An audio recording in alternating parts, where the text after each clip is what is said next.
Welcome into the live desk once again, and this week's Behind the Story. And we have a fascinating one. Seniors questioned a Kansas City woman's mysterious death, and it turns out she is alive. So we are joined by KCTV5 investigative reporter Angine Ricono.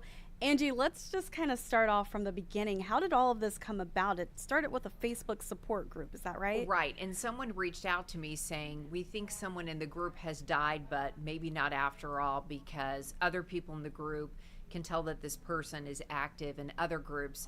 And she started explaining all of the backstory, how this senior support group really supported this person in Kansas City. And there were some really hurt feelings about this, because at first they grieved this person's death, Right. and then to find out that person isn't alive. I mean, they were very stunned, and they felt very betrayed. Yeah. So we kind of pieced things together from the information that they had, because right when you're on Facebook, you don't even have to use your real name. You're supposed to, but you don't have to. But they had some other pieces of information that we could go to, because there was a GoFundMe.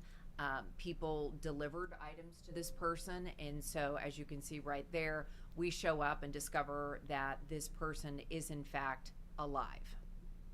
A completely turn of events there. It is a turn of because I mean, events. they even sent her different things, right? Correct. One person sent a lift chair. Right. So we did eventually hear back, and this person also kicked out of the group, right? Yeah. But sent a message to the administrator, and in both cases said, I didn't scam anyone. I really needed the help. Can't really explain why they faked their death. But as part of our reporting, we reached out to the Shepherd Center, which is an incredible organization in the Kansas City area. It's in numerous states now, but it actually started in Kansas City. And they help seniors connect, and they help seniors connect safely, because loneliness is a real problem for seniors. Right. They do want to connect, they want to make those connections, but what this highlighted for us is sometimes you really don't know who some of these people are, and you can develop these feelings, develop these relationships online, and they may not be exactly what you think they are. Yeah, and it's okay to connect, especially if you're feeling lonely, but to scam, that's almost what these people are feeling. I know you spoke to 9 of the members, is that correct? We spoke to 9 of the members, and for them, it was just this feeling of betrayal, and I think they also just felt kind of almost like silly, and how could I have, believed all of this, because the messages, and they're in the report, it's online as well, very dramatic, where this person is supposedly in the hospital and dying, and the cancer is so big it can be seen through the skin. And then an aide takes over the account and is messaging saying, it won't be long, and now she is gone.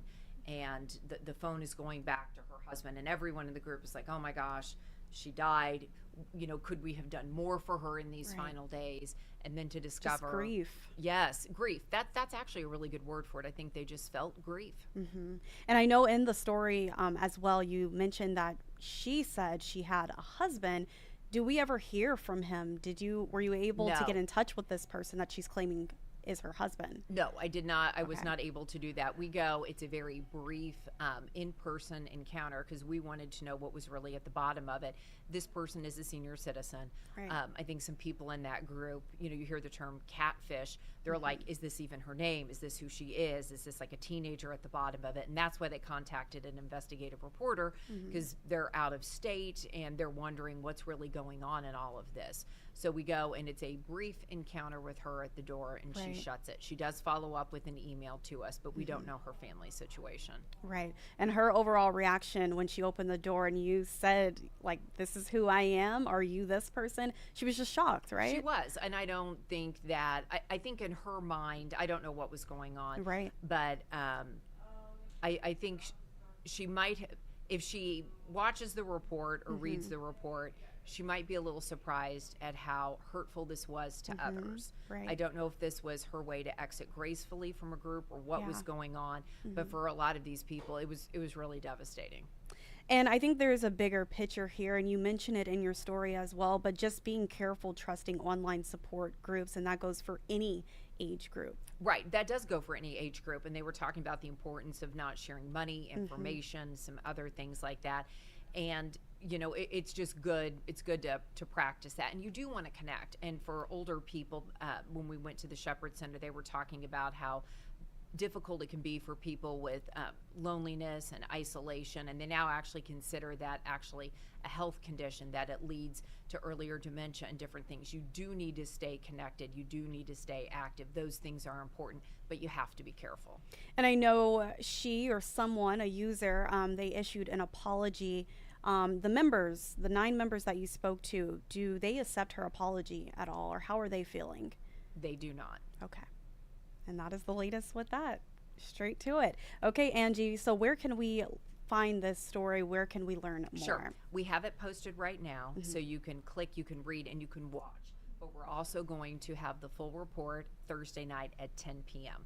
Perfect. This is Behind the Story. You can see that here on our website, kctv5.com. Seniors questioned a Kansas City woman's mysterious death. It turns out she is alive. The reporter behind it is investigative reporter Angine Ricono. Again, you can tune in to KCTV5 News at 10 tomorrow night. Thank you so much, Angie, for joining me. Thanks, Janae.